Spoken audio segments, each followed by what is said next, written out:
लीला क्रमांक पूर्व 119 पैठन की 5वीं लीला। हंस राजा को स्थिति सुख। जब पैठन में नागूबाई को सर्वज्ञ श्री चक्रधर स्वामी ने परमेश्वर का प्रेम रूपी अंतर्याग साधन प्रदान किया था, तब अपने पयोव्रती अर्थात दुग्धहारी मार्ग को त्याग कर वह भगवान श्री चक्रधर स्वामी जी की अनन्य भाव से सेवा करने लगी। अकस्मात आए इस परिवर्तन को देखकर नागूबाई की प्रमुख शिष्य हंसाबाई हंस राजा अपने गुरु की निंदा करने लगी।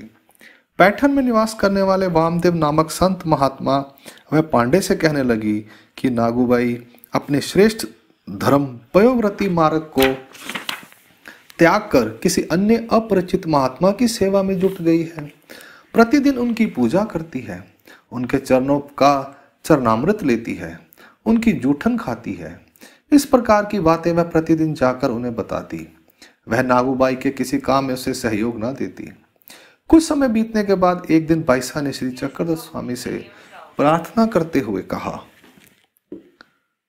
प्रभु आप कृपा करके इस हंसराजा को कुछ समझाएं। यह प्रतिदिन मेरे कार्यों की पांडे से जाकर निंदा करती है और मेरे काम में किसी प्रकार का सहयोग नहीं देती। दयालु भगवान ने उसकी बात को सुन लिया और चुप हो गए। एक दिन भगवान बाईसा की गुफा में बने ऊंचे स्थान पर बिछे हुए आसन पर विराजमान थे। उसी समय हंस राजा ने बाहर से आकर जैसे ही गुफा में प्रवेश किया, तब भगवान ने उसे संबोधित करते हुए कहा, आओ हंस राजा आओ। इतना कहते ही उसे स्थिति का सुख होने लगा और वह सुख में निमग्न हो गई।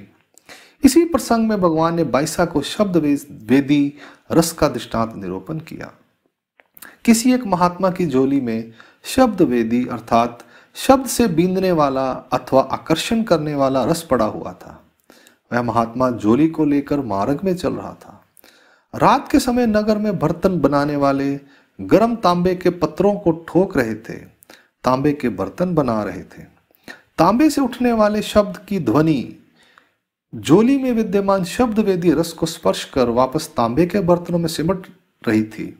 उस शब्द के स्पर्श के प्रभाव से तांबा सोने में परिवर्तित होता जा रहा था। लीला का हेतु।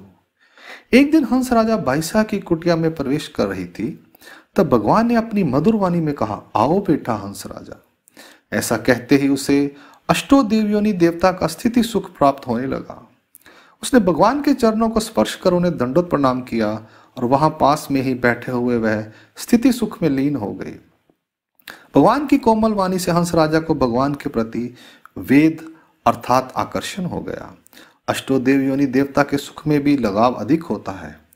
भगवान के पास विद्यमान अष्टोदेव योनि देवता की ओल्गनी के माध्यम से भगवान ने स्थिति सुख का संचार किया था। परमेश्वर द्वारा प्राप्त यह स्थिति सुख देवता के स्वरूप से प्राप्त होता है।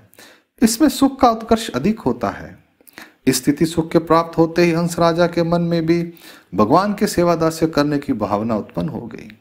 यह भगवान की अवर शक्ति की लीला है। अंक लीला क्रमांक पूर्वार्ध 119 यहाँ संपूर्ण। दंडवत प्रणाम। जय श्री